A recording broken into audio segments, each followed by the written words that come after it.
Ya, assalamualaikum warahmatullahi wabarakatuh. Ya, kembali lagi di channel YouTube saya, Naufal Haidar Syakib. Ya, kali ini saya akan menerangkan atau menjelaskan sejarah salah satu tokoh filsafat Islam, yaitu Imam Al-Ghazali.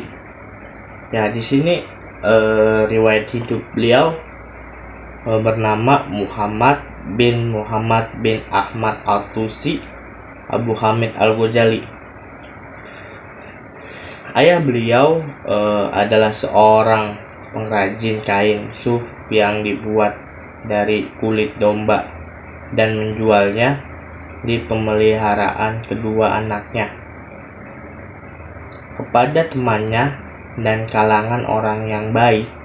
Dia berpesan, "Sungguh, saya menyesal tidak belajar tulis menulis Arab dan saya ingin memperbaiki apa yang telah saya alami pada kedua anak saya ini. Maka saya mohon engkau mengajarinya dan harta yang saya tinggalkan boleh dihabiskan untuk keduanya."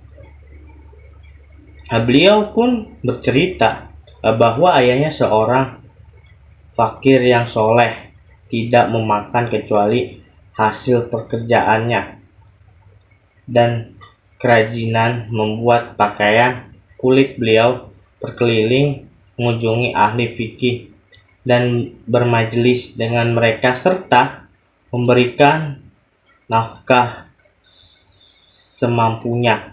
Apabila mendengar perkataan mereka, ahli fikih, beliau menangis dan berdoa memohon diberi anak yang faqih.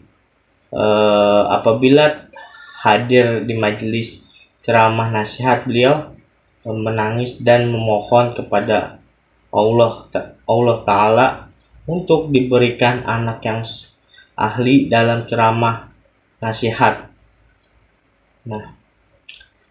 Kiranya Allah mengabulkan kedua doa beliau tersebut. Imam Al-Ghazali menjadi seorang yang faqih dan saudaranya Ahmad menjadi seorang yang ahli dalam memberi ceramah nasihat. Masa pencarian ilmu, Imam Al-Ghazali memulai belajar dikala masih kecil, mempelajari fikih dari Syekh Ahmad bin Muhammad Ar-Rojaqani di kota Tusi. Kemudian berangkat ke Jurjan untuk mengambil ilmu dari Imam Abu Nasyar al-Ismail dan menulis buku Al-Taliqat. Kemudian pulang ke Tusi. Beliau mendatangi kota Naisabur dan berguru kepada Imam Haramain Al-Juwaini dengan penuh kesungguhan sehingga berhasil menguasai dengan sangat baik fikih mazhab Syafi'i dan fikih khilaf, ilmu perdebatan, usul mantik, hima dan filsafat. Beliau pun memahami perkataan para ahli ilmu tersebut dan membantah orang yang menyelisihnya. Menyusun tulisan yang membuat kagum guru kalau yaitu Al-Juwaini. Setelah Imam Haramain meninggal, berangkatlah Imam Al-Ghazali ke perkemahan Wazir Izzamul Malik karena majelisnya tempat berkumpulnya para ahli ilmu, sehingga beliau menantang debat pada para ulama dan mengalahkan mereka. Kemudian Nizamul Malik mengangkatnya menjadi pengajar di madrasah di Baghdad dan memerintahnya untuk pindah ke sana.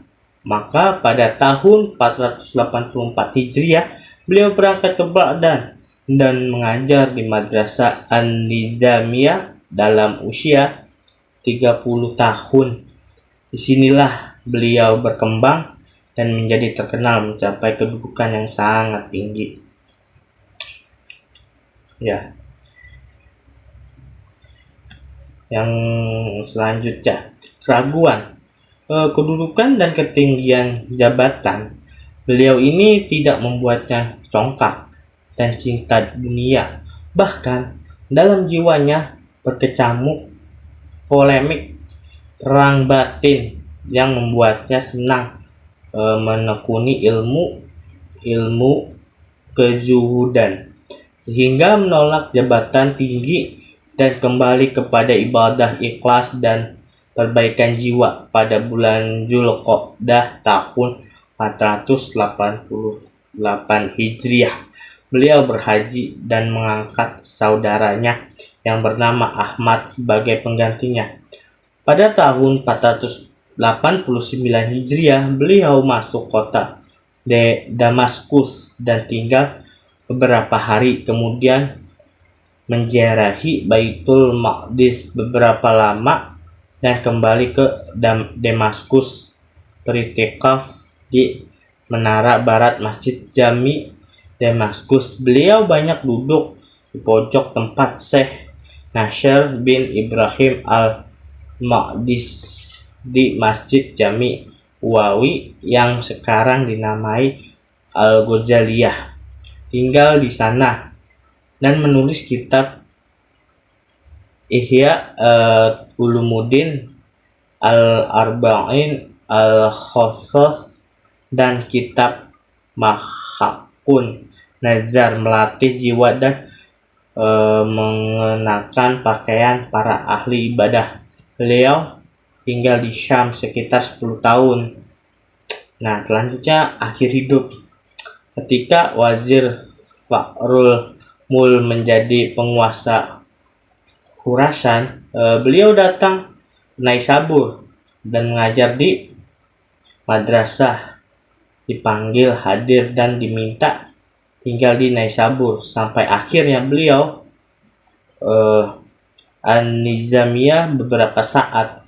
Setelah beberapa tahun pulang ke negerinya dengan menekuni ilmu dan menjaga waktunya untuk beribadah, beliau mendirikan satu madrasah di samping rumahnya dan asrama untuk orang-orang sufi.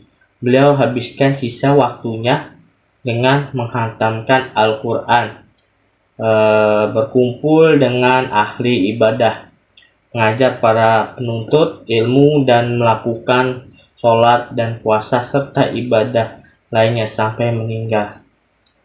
Ya, mungkin cukup sekian yang bisa saya paparkan atau yang bisa saya terangkan. Yang sebelum nonton video ini, minta tolong buat sama kaliannya, jangan lupa di like and comment dan subscribe. Ya, mungkin cukup sekian, kurang lebih mohon maaf. Assalamualaikum warahmatullahi wabarakatuh. Sampai ketemu di video selanjutnya.